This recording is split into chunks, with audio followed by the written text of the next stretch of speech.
السلام علیکم ورحمۃ اللہ وبرکاتہ۔ بسم اللہ الرحمن الرحیم۔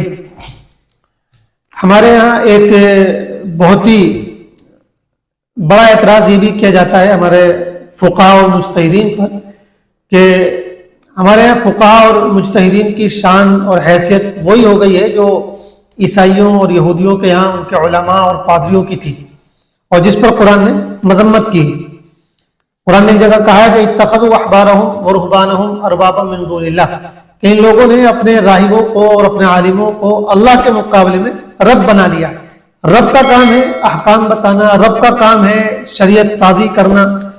یہ حیثیت یہودیوں اور عیسائیوں نے اپنے علماء کو دے رکھی ہے، اور ان کے علماء ان کے لیے شریعت سازی کرتے ہیں۔ تو لوگ کہتے ہیں کہ یہی بات آج کل کے مسلم علماء اور فقہاء کے بارے میں بھی پائی جاتی ہے، یہ لوگ بھی شریعت سازی کرتے ہیں اور اپنی طرف سے چیزوں کو حرام اور حلال قرار دیتے ہیں۔ تو گویا کہ جو چیز یہودیوں اور عیسائیوں کے یہاں پیدا ہو گئی تھی وہی مسلمانوں کے یہاں بھی ہے، اس لیے آج کل علماء اپنے آپ کو دین کا ٹھیکیدار کہتے ہیں وغیرہ وغیرہ۔ آئیے دیکھتے ہیں کہ حقیقت کیا ہے۔ جہاں تک یہ بات ہے کہ عیسائیوں اور یہودیوں نے اپنے علماء کو رب بنا لیا تھا، تو رب کس اعتبار سے بنایا تھا اس کا ذکر ایک حدیث میں ملتا ہے۔ حضرت عدی بن حاتم رضی اللہ تعالیٰ عنہ جو پہلے عیسائی تھے بعد میں مسلمان ہوئے تھے، جب قرآن کی آیت نازل ہوئی تو انہیں اس پر اشکال ہوا سمجھنے میں۔ وہ حضور پاک کے پاس آئے اور کہنے لگے کہ اللہ تعالیٰ تو فرما رہے ہیں کہ ہم لوگوں نے اپنے عالموں کو رب بنا لیا ہے، حالانکہ ہم ان کو رب نہیں مانتے۔ حضور پاک نے فرمایا کہ بات ایسی نہیں تھی کہ وہ تمہارے جو عالم اور پادری تھے وہ اللہ کی حرام کی ہوئی چیزوں کو حلال کر دیا کرتے تھے اور اللہ کی حلال کی ہوئی چیزوں کو حرام کر دیا کرتے تھے، اور تم لوگ جو ہے اس کو تسلیم کرتے تھے۔ تو یہ تو شریعت سازی ہے جو رب کا حق ہے، یہ تمہارے علماء کرتے تھے، تمہارے پادری کرتے تھے، اور تم لوگ جو ہے اس کو تسلیم کرتے تھے، یہی رب بنانا ہوا۔ یہ جو حدیث ہے اس نے بالکل بات کو واضح کر دیا ہے کہ ان کے جو راہب اور پادری تھے عیسائیوں اور یہودیوں کے، ان کی پوزیشن کیا تھی، ان کا طریقہ کیا تھا، اور ہمارے علماء اور فقہاء کا طریقہ کیا ہے۔ پہلی بات تو یہ کہ وہ جو پادری تھے اور علماء تھے یہودیوں کے عیسائیوں کے، وہ اللہ کی حلال کی ہوئی چیزوں کو حرام اور اللہ کی حرام کی ہوئی چیزوں کو حلال کر دیا کرتے تھے۔ لیکن ہمارے یہاں کسی بھی عالم یا فقیہ یا مجتہد کے بارے میں یہ کوئی نہیں کہہ سکتا ہے کہ اس نے اللہ کی کسی حرام کی ہوئی چیز کو حلال ٹھہرایا ہو یا اللہ کی حلال کی ہوئی چیزوں کو کسی کو اس نے حرام قرار دیا ہو۔ تو یہ بہت بڑا فرق تو یہ ہے کہ وہ اللہ کی شریعت میں تبدیلی کر دیا کرتے تھے۔ ہمارے علماء اور فقہاء نے کبھی بھی اللہ کی شریعت میں تبدیلی نہیں کی۔ ایک مسئلہ بھی ایسا نہیں بتایا جا سکتا جس میں انہوں نے اللہ کی حرام کی ہوئی چیز کو حلال کر دیا ہو یا حلال کی ہوئی چیز کو حرام کر دیا ہو۔ دوسرا فرق یہ ہے کہ قرآن نے یہ بات بھی کئی جگہ کہی ہے کہ ان کے علماء اور پادری جو یہ حرکت کرتے تھے تو وہ اپنی خواہشات نفسانی کی بنیاد پر کرتے تھے، یعنی وہ شریعت سازی کرتے تھے اپنی خواہش کی بنیاد پر۔ جو چیز ان کو اچھی لگتی تھی خواہش کی بنیاد پر اس کو وہ اچھا کہہ دیا کرتے تھے، اور جو چیز ان کو بری لگتی تھی اس کو وہ ناجائز اور حرام کہہ دیا کرتے تھے۔ تو ان کی اس شریعت سازی یا کہہ لیجیے کہ شریعت کے مسائل بتانے کے پیچھے جو اصل جذبہ تھا وہ تھا خواہش نفسانی کا جذبہ، خواہش پرستی کا جذبہ۔ اپنی خواہش کے اعتبار سے وہ چیزوں کے بارے میں فیصلے کرتے تھے، اور جبکہ ہمارے علماء جو شریعت کے مسائل بتاتے ہیں، جو اجتہاد کرتے ہیں، استنباط کرتے ہیں، ان میں ایک بھی آپ کو ایسا نہیں ملے گا جو اپنی خواہش کی بنیاد پر یہ کام کرتا ہو، بلکہ ہمارے یہاں اس کی جو بنیاد ہے وہ کتاب اللہ اور سنت رسول اللہ پر ہے۔ یعنی جو بھی کوئی استنباط کیا جاتا ہے، جو بھی کوئی مسئلہ بتایا جاتا ہے تو اس کی دلیل قرآن سے پیش کی جاتی ہے، حدیث سے پیش کی جاتی ہے، اجماع سے پیش کی جاتی ہے، یا جو اور دیگر اس طرح کے جو دلائل ہیں، دلائل کی بنیاد پر جو ہے وہ مسئلہ مستنبط کیا جاتا ہے۔ یہاں آپ کو کوئی مسئلہ ایسا نہیں ملے گا جس کے پیچھے قرآن و سنت سے کوئی دلیل نہ ہو۔ ان کے یہاں دلیل کا مسئلہ ہی نہیں تھا، بس عالموں نے ان کو جو کہہ دیا بس وہی حرف آخر ہے۔ ہمارے یہاں ایسا نہیں، ہمارے یہاں جو ہے آپ یہ حق رکھتے ہیں، ہر مسلمان یہ حق رکھتا ہے کہ وہ کسی بھی عالم سے کوئی مسئلہ پوچھے تو دلیل بھی دریافت کرے اگر وہ دلیل سمجھنے کی صلاحیت رکھتا ہے تو۔ ان کے یہاں ایسا نہیں تھا، پادری نے عالم نے جو کہہ دیا بس وہ حرف آخر ہے، وہ خدا کا فرمان ہے، کوئی پوچھ نہیں سکتا۔ تو ہمارے یہاں خواہشات نفسانی کی بنیاد پر ہمارے فقہاء نے استنباط نہیں کیا، بلکہ دلائل کی بنیاد پر استنباط کیا ہے۔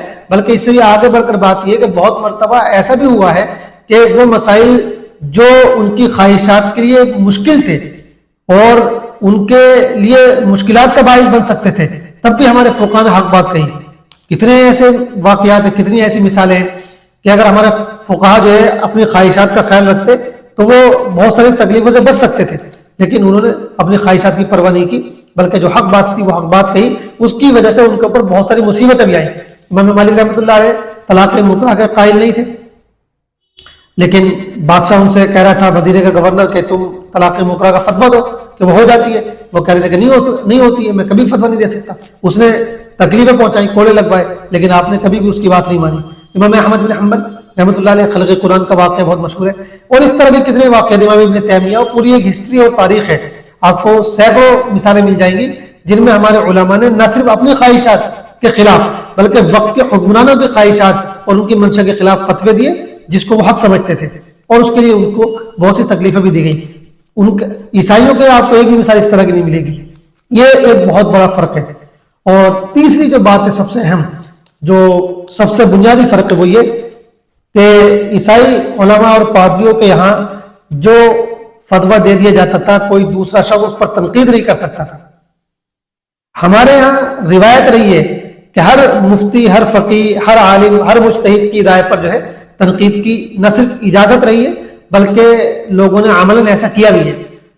اور لمبی مثالیں چھوڑ کر ہم صرف یہ عرض کرتے ہیں، امام ابو حنیفہ رحمۃ اللہ علیہ جو فقہاء میں سب سے اونچے مقام پر فائز مانے جاتے ہیں، ان کے جو دو شاگرد مشہور، امام ابو یوسف اور امام محمد، انہوں نے امام ابو حنیفہ کے 2/3 مسائل میں اختلاف کیا. ان سے 2/3 مسائل میں ان سے الگ رائے اختیار کی ہے، ان کی رائے پر تنقید کی کہ آپ کی رائے ہمارے اعتبار سے مناسب نہیں ہے. اور اس کے علاوہ کتنے علماء اور فقہاء بعد میں ایسے آئے جنہوں نے اپنے پیشرو مجتہدین پر اعتراض کیا ہے اور ان پر تنقیدیں کی ہے. تو ہمارے ہاں کوئی کتنا بھی بڑا فقیہ کیوں نہ ہو، کتنا بڑا مفتی کیوں نہ ہو، کتنا بڑا مجتہد کیوں نہ ہو، اس کی آراء، اس کے فتاویٰ کو قرآن و حدیث کی کسوٹی پر پرکھا جاتا ہے، اس کی تنقید کی جاتی ہے.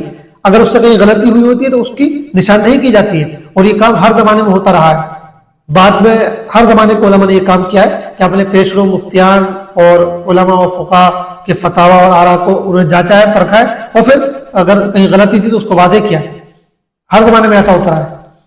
یہ چیز کسی کو بھی حاصل نہیں ہمارے کہ اس نے جو کہہ دیا بس وہ حرف آخر ہے. امام ابو حنیفہ کو بھی حاصل نہیں، امام شافعی کو بھی حاصل نہیں، امام مالک کو بھی حاصل نہیں ہے. کسی کی بھی یہ پوزیشن نہیں ہے. یہ پوزیشن تو صرف اللہ کے رسول علیہ السلام کی ہے. آپ کے علاوہ کسی کی یہ پوزیشن نہیں کہ اس نے جو بات کہہ دی بس اس کو تسلیم ہی کرنا. یہ بہت بڑا فرق ہے. اس لیے ہمارے علماء دین کے ٹھیکیدار نہیں ہیں. ہمارے یہاں علماء شریعت سازی نہیں کرتے بلکہ ہمارے علماء تو شریعت کی وضاحت کرتے ہیں، تشریح کرتے ہیں، اس کو آسان بنا کر پیش کرتے ہیں. یہ علماء کا کام ہے. اور اس تشریح اور تفہیم اور تبیین میں اگر ان سے کہیں چوک ہوتی ہے تو ہر آدمی کو یہ اختیار ہوتا ہے کہ وہ ان کی پکڑ کر سکے، ان پر تنقید کر سکے. البتہ یہ بات سمجھنے کی ہے کہ کسی پر تنقید کرنے کے لیے، کسی کی علمی گرفت کرنے کے لیے، اس کی غلطی واضح کرنے کے لیے ایک خاص لیول کی صلاحیت درکار ہوتی ہے. اب کوئی اگر نیورو سرجن ہے تو نیورو سرجن کی غلطی کوئی پکڑنا چاہتا ہے تو ظاہر بات ہے اس کو بھی میڈیکل لائن سے ہونا چاہیے، اس کو بھی ڈاکٹر ہونا چاہیے، اسی کے آس پاس کے لیول کا وہ بھی نیورو سرجن ہوگا تو اس کی غلطی پکڑے گا. اب اگر کوئی کسی سائنٹسٹ پر تنقید کرتا ہے تو ظاہر سی بات ہے کہ اس کو تنقید کرنے کے لیے، اس کی غلطی پکڑنے کے لیے اس کو بھی جو ہے سائنس کا ماہر ہونا چاہیے. اب ایک شخص جو سائنس بالکل جانتا ہی نہیں ہے، وہ اس کی ابجد سے بھی واقف نہیں ہے، اب وہ کہتا ہے کہ اے پی جے عبد الکلام صاحب کا یہ فارمولا غلط تھا یا فلاں سائنٹسٹ کی یہ تھیوری غلط ہے، تو ظاہر بات اس کی تو اجازت نہیں دی جا سکتی ہے نا. ایسی شریعت کا بھی معاملہ ہے. بھائی آپ امام ابو حنیفہ میں تنقید کیجیے، امام شافعی میں تنقید کیجیے، جس پہ چاہے تنقید کیجیے، لیکن اس کے لیے جو صلاحیت درکار ہے وہ صلاحیت تو آپ کے اندر ہونی چاہیے. ہر ایرے غیرے کو آپریشن کرنے کی تو اجازت نہیں دی جا سکتی ہے. کوئی بھی آپ کو اجازت نہیں دے سکتا، کسی بھی فیلڈ میں بولنے کی آپ کو اجازت نہیں ہے. تو شریعت کا معاملہ بھی یہی ہے کہ یہاں تنقید کی اجازت تو ہے. علماء کی کوئی ٹھیکیداری نہیں ہے، ان کی کوئی اجازت داری نہیں ہے. ایسے نہیں کہ علماء جو کہتے ہیں بس وہی حق ہے.